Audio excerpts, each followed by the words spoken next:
హైదరాబాద్ లో నగదు కష్టాలపై మరిన్ని వివరాలు మా ప్రతినిధి శర్మ అందిస్తారు. Over to Sharma. పెద్ద నోట్లు రద్దై ఇవాళటికి సరిగ్గా 36 రోజులు. కానీ కరెన్సీ కష్టాలు జనానికి మాత్రం తీరడం లేదు. రోజు రోజుకు పెరుగుతూనే ఉన్నటువంటి పరిస్థితి కనిపిస్తోంది. బడాబాబులకు మాత్రం వేల కొద్ది కట్టల నోట్లు బయటపడుతున్నాయి, వాళ్ళ ఇళ్లలో బయటపడుతున్నాయి. కానీ సామాన్యుడు ఒక 2000 రూపాయల కోసం ఇలా క్యూలో గంటల కొద్దీ నిలబడాల్సినటువంటి పరిస్థితి కనిపిస్తోంది. 36 రోజులు ఇవాళటికి అయినప్పటికీ కూడా ఈ కష్టాలు మాత్రం తీరడం లేదు. చిన్న పెద్ద తేడా లేకుండా అందరూ కూడా క్యూ లైన్లో ఇలా నిల్చోవాల్సినటువంటి పరిస్థితి. వాళ్ళకి మరి టోకెన్లు కానీ ఆ లైన్లో లోపలికి ఎప్పుడు వెళ్తారో తెలియదు. వాళ్లకు ఎప్పుడు ఆ డబ్బు ఆ 2000 రూపాయల నగదు ఎప్పుడు చేతికి వస్తుందో తెలియనటువంటి పరిస్థితి. చాలామంది చిన్నపిల్లలతో కూడా ఇలాంటి క్యూ లైన్లో నిల్చుంటున్నారు. ఆఫీసులకు వెళ్ళే వాళ్ళు కూడా వాళ్ళు కొంత పర్మిషన్ తీసుకొని క్యూ లైన్లో నిల్చున్నటువంటి పరిస్థితి మనకు కనిపిస్తోంది. మరి బడాబాబులకు ఎందుకంత ఈజీగా డబ్బులు వాళ్ళు క్యూ లైన్లో నిలుచోకుండా కూడా వాళ్లకు కట్టల కొద్ది నోట్లు ఎలా వస్తున్నాయి? మరి ఈ సామాన్యుడికి ఎందుకు ఆ 2000 రూపాయల నోటు రావడం లేదు? ఇదే ఇప్పుడు అందరినీ వేధిస్తున్నటువంటి పరిస్థితి. ఉదయం 6 గంటల నుంచి, కొంతమంది అయితే 4-5 గంటల నుంచి వస్తూ ఇలా క్యూలో నిల్చున్నటువంటి పరిస్థితి మనకు కనిపిస్తోంది. కొంతమంది అయితే కూర్చోలేక నిలబడలేక చాలా ఇబ్బందులు పడేవాళ్ళని కూడా మనం చూస్తూ ఉన్నాం. మరి ఎవరు వీళ్లను ఆదుకోవాలి?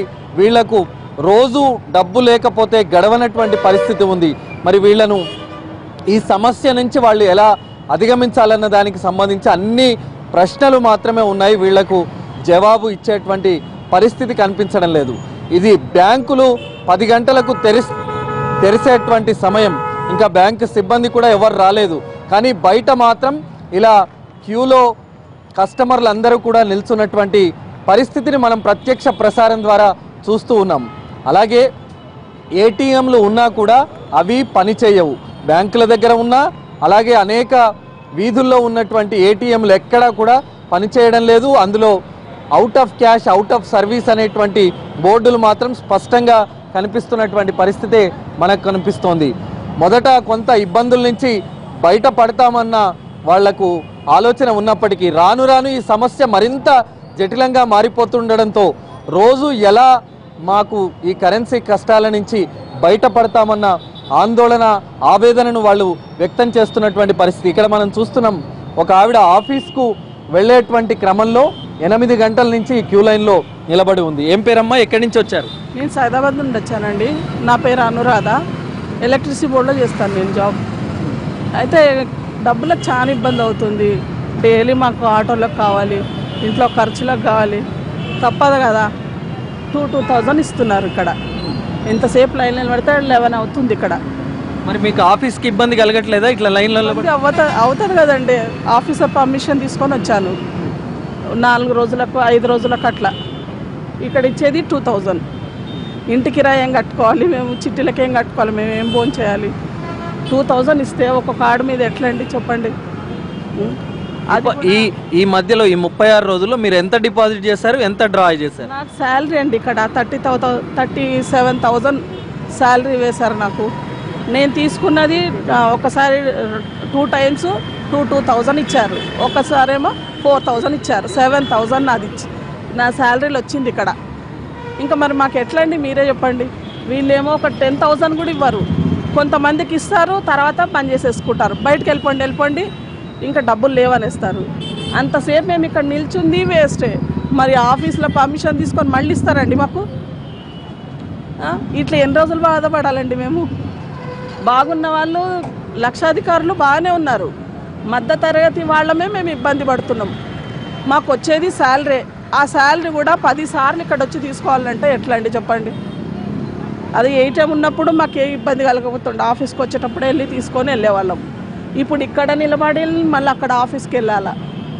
ఎలాగండి మా ఇబ్బంది? ఎవరు అర్థం చేసుకుంటారు? ఎక్కడి నుంచి వచ్చారమ్మా? ఇబ్బందులు ఎలా కలుగుతున్నాయి మీకు? అంబర్పేట నుంచి వచ్చానండి. ఇబ్బందులు అంటే 1 మంత్ అయిందండి నేను వచ్చి. 1 మంత్ బ్యాక్ 24,000 వస్తారు డ్రా చేశాను. తర్వాత నుంచి రోజు రోజుకి తగ్గుతుందేమో చూద్దాం అని చెప్పి రావట్లేదు. కానీ ఏ రోజు పరిస్థితి చూసినా ఏం ఇంప్రూవ్మెంట్ లేదు. ఇంతవరకు చెక్స్తో నెట్టుకొచ్చాం. కొంతమంది ఏమో చెక్స్ యాక్సెప్ట్ చేయట్లేదు తీసుకోవడానికి. ఇప్పుడు చెక్స్ కూడా అయిపోయినాయి. క్యాష్లెస్ ట్రాన్సాక్షన్ ద్వారా కూడా నడిపించవచ్చు కదా. క్యాష్లెస్ అది యాక్సెప్ట్ చేయట్లేదండి. అందరూ చెక్స్ డిపాజిట్ చేసుకోవాలి, మళ్ళీ మేము వెళ్ళి క్యూలో నుంచోవాలి, అవన్నీ మేము ఎక్కడ చేస్తాము, మాకు చెక్స్ వద్దు, మాకు అమౌంటే కావాలని అడుగుతున్నారు. ఎక్కడికి వెళ్ళినా 2000 అవి ఇస్తే వాటికైతే చేంజ్ ఇవ్వట్లేదు. ఎక్కడికి వెళ్ళినా అన్ని రకాలుగా ఇబ్బందిగానే ఉందండి. ఇప్పుడు నేను కాలేజ్కి వెళ్ళాల్సిన దాన్ని పర్మిషన్ తీసుకొని వచ్చాను. ఎప్పటికీ అవుతుందో తెలియదు. ఏమనిపిస్తుంది ఈ మధ్యకాలంలో బడాబాబుల ఇళ్లలో కట్టల కొద్ది డబ్బులు బయటపడుతున్నాయి, 2000 రూపాయల నోట్లు, కానీ మీరు ఒక నోటు కోసం ఇలా క్యూ లైన్లో నిలబడుతుంటే మీకు ఏమనిపిస్తుంది? ఏం చెప్పాలండి, ఇంకా గవర్నమెంట్ అది ఆలోచించాలి. సామాన్యులకి ఇంత పనిష్మెంట్ ఇవ్వడం అవసరమా అనేది. పెద్ద పెద్ద వాళ్ళు అంటే వాళ్ళు కరెక్ట్గా కంట్రోల్ చేస్తుంటే ఇంత పరిస్థితి వచ్చేది కాదు కదా. అమౌంట్ అంతా అటు డైవర్ట్ అయిపోయిన తర్వాత మేము కష్టాలు పడాల్సి వస్తుంది ఇక్కడ. అదేదో కరెక్ట్గా అంతా చేసుకొని ఇచ్చుంటే బాగుండేది.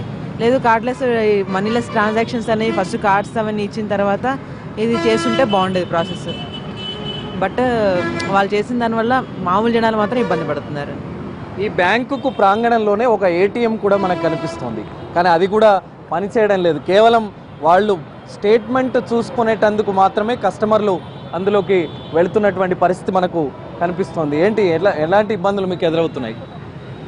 సామాన్యులు చాలా ఇబ్బందులు పడుతున్నారు. నేను హైకోర్టు అడ్వకేట్ని. ఇంటి రెంట్ కట్టాలా, పాలు ఇవ్వాలన్నా ఎవరిని ఇవ్వాలన్నా బ్యాంకులో నుంచి తీసేయాలి, డ్యూటీకి పోవాలి, ఇటు తీసేయాలి. ఫస్ట్ నుంచి చూస్తే నిన్న 3 రోజులు సెలవు కాబట్టి నిన్న కస్టమర్కి 24,000 ఇచ్చారు. అది కొద్ది తృప్తిగానే రోజు కష్టాలు పడుతున్నారు. ఒకవైపేమో మహిళలకు సంబంధించి క్యూ లైన్, మరోవైపేమో జెంట్స్కి సంబంధించినటువంటి క్యూ లైన్. చాలామంది నిలబడలేక ఉదయం 6 గంటల నుంచి వచ్చారు. మీరు 6 గంటల నుంచి వచ్చినట్టున్నారు, మరి ఎందుకు ఇలా కూర్చున్నారు? చెక్కులు కూడా చాలా కనిపిస్తున్నాయి మీ జేబులో. సార్, నా పేరు నర్సింహులు, అఫ్జల్ నగర్ తీగలగూడ మలక్పేటను ఉంటాను నేను. మరి నేను ఇక్కడ పొద్దున్న 6:30కు రావడం జరిగింది. ఒకవేళ 6:30కు రాకపోతే మరి లైన్ దొరకదు. లైన్ దొరకాలంటే ముందే రావాలి. వచ్చినాక కూడా సరిగైన డబ్బులు ఉండవు, ఏముండవు. వాళ్ళు ఇచ్చే 4,000 అవి సరిపోవు. మళ్ళీ షాప్ నడిపించాలంటే ప్రాబ్లం అయిపోతుంది. మరి ఇట్లా గడిచేబట్టి 36 రోజులు అవుతుంది. ఈ రోజుకు సమస్య ఫాలో అవుతలేదు. అట్లా ఏటీఎంలో పోయి నివాడదామంటే ఏటీఎంలో 2,000 వస్తుండే.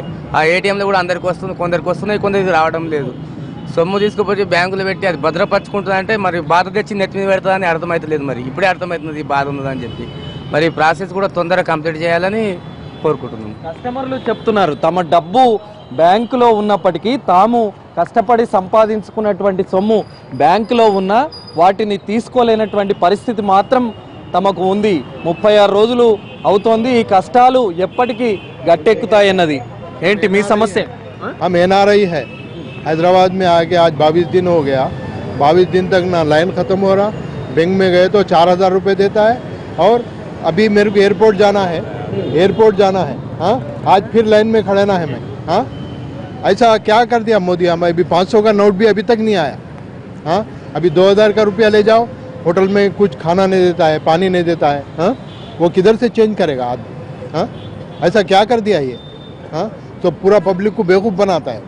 2,000 రూపాయల నోటు ఎక్కడికి తీసుకువెళ్ళినా కూడా అవి చిల్లర కానటువంటి పరిస్థితి. మరి 2,000 రూపాయలు వాళ్ళకి ఇస్తే చిల్లర ఇవ్వలేనటువంటి పరిస్థితి కనిపిస్తుంది. ఏం చెప్తారు? చిల్లర లేకపోతే ఏం చేయాలి సార్? 2,000 ఇస్తే ఏం చేయాలి? ఇంట్లో పిల్లల ఇల్లు కిరాయి 5వ తారీఖు ఇంటి కిరాయి కట్టాలి. ఏం పెట్టి కట్టాలి సార్ మేము ఇంటికాయ?